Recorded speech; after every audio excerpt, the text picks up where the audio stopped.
Hello, this is High Templar with my Total War Warhammer The Realm of the Wood Elves news. And I didn't think I would be doing that segment after the release, but here we go, we have some hotfix. And it is available in beta and on the Total War official Twitter 3 hours ago. That was released, and to the link to this Total War wiki. And there are several things here. Basically, the people were giving feedback to the Creative Assembly, and Creative Assembly has responded to that feedback. Firstly, they argued that the Way Watchers are too underpowered, too pricey, and that was changed. Creative Assembly agreed. They decreased cost by 100 gold, which is, a thing. They increased range by 20 and increase armor piercing missile damage by 4. Which will not be a huge change, but the missile range will be actually quite extensive. And the decrease in price, because you have to take those guys because of the buff that are giving to the other troops, making them a lot more powerful. So you have to take it, and additional gold and additional missile range is always appreciated. And you will see that the missile range is actually increased in most of the, if not all actually, range troops for the Wood Elves. So there were also people saying that the Way Watchers have missing ability. No, they don't. The Wildwood Rangers were buffed immensely. They were underpowered for their price. Now they have +2 melee attack, +7 melee defense, and +5 armor piercing damage, and this is huge. Next, they argued about the Forest Dragon being too weak. I mean, the Creative Assembly didn't think it is too weak, and I would have to go on their side with this one. If you compare the Forest Dragon to the Terrorgeist, which are those guys at the same price, you would notice that Terrorgeist has a lot more health, but has inferior stats. And this is telling you how you are supposed to be using the Forest Dragon. It's supposed to be hit and run attacks, which is common theme for the Wood Elves army. I know he's supposed to be big and scary and everything, but still, there are other troops that are your main standing force there, 3 kin and 3 men, and they are actually even saying that the dragon is basically your aerial cavalry. And while being quite sturdy, he's not supposed to be used in this way, and he also has poison, which is, also working for a few seconds after he disengaged. So I do believe if you use him correctly, he is actually more powerful than similar creatures for other factions. So I'm going for their side, for Creative Assembly side on this one. Then they wanted to... Then people pointed out that the Wood Elves are fighting in the forest, they are actually hitting trees. And that's not something you can change. And it will not be similar to the tabletop when, physics and such can be omitted. In this case, it will stay like that, but the Wood Elves still have... they would still have an advantage over the other enemies in the woods. They can fire from the close distance and they can run away because they are faster. They are not suffering from the, decrease in movement speed. And finally, somebody has pointed out that the Wood Elf Archers are worst in the game and they're supposed to be the best.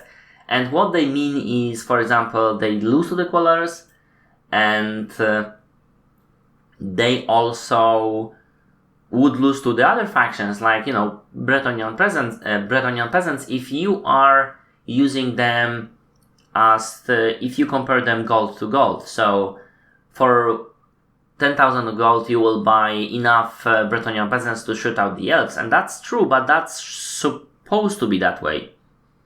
The elves are the best archers in a game, man to man. So compared to the Bretonnian peasant, they will kill the Bretonnian peasant.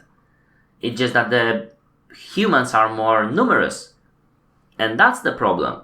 And what the Wood Elves have is they have precision, maneuverability, and they have something that that was not mentioned here, I believe, is that the Wood Elves have a variety of troops that no other faction have. Like, they have troops that can move and shoot and have 360 degree in shooting. They can run away and still shoot your melee infantry that is pursuing them, and not many troops can keep up with them, and no troops can keep up with them in the woods. So this is something that the Wood Elves are very strong at, and they also have multiple arrows, which were mentioned here, and this is something that also no other faction had. I mean, we had, for example, poison arrows with the orcs and goblins in the greenskins, but they are quite superior. I mean, they are quite inferior to the Wood Elves. The Wood Elves are superior. The Hackbane teams has a lot more range than the goblins, basically, and they also have armor-piercing archers, which is unheard of. And while you have handgunners and you have thunderers, those guys hit at the very, very nice distance, and it is this versatility and this the sheer number of options you have that makes a Wood Elf strong faction. Now, it is hard to play them, and Creative Assembly acknowledged that and increased 20 and gives 20 meters of range for all archer units, and plus 4 missile damage to the Glade Guards and the Glade Guards Hackbane tips and Deepwood Scouts. And this is quite substantial change. 4 missile damage is a lot, like really a lot. And then you have increase in range, which is very, very powerful indeed. So this is something that will be a game changer if you install this patch. If you will not install this beta hotfix right now, it will be in future version, whenever it will come.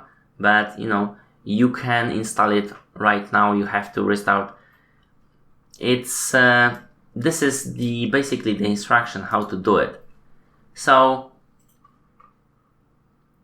again, people were complaining that the world's lords do not have access to the late lightning strike as fast, and I do agree with the Creative Assembly again. They shouldn't have, because they are so powerful. They have other abilities that are very, very powerful indeed if you are using them correctly. So yeah, I do have to take Creative Assembly side yet again on this one. And they also argue that it's hard to conquer the map and hold the outpost, but this is how it's supposed to be. The Wood Elves are supposed to be hard to play, and I like that for my part because I like challenge. So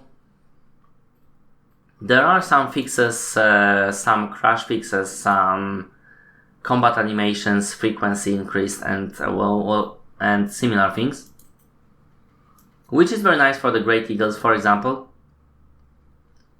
There are changes to the balancing, like in the colonization for the ruined settlements in Great Campaign is cheaper now for the Wood Elves, and this is great. I'm not sure if it will not be now valuable to sack the settlement and then recolonize it, but either way, it was quite a cost to reseed the place basically. Now aside, lookouts produce 50 more income, which is always nice, and the armor deficit are less punishing right now. Up to -10, it only gives reduced replenishment rate, which is pretty mild. And as you can see, -21 to -99, there is no difference. So what I feel is that it makes the game a lot easier, but on the other hand, it can be frustrated if you make this alliance and you are relying on the alliance and the alliance is broken and you are suddenly in the deficit. I do understand that people might be frustrated.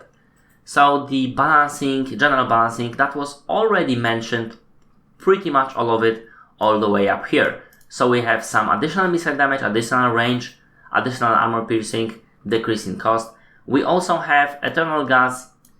Those were recruitment costs were decreased by 50 on the custom battles and campaign.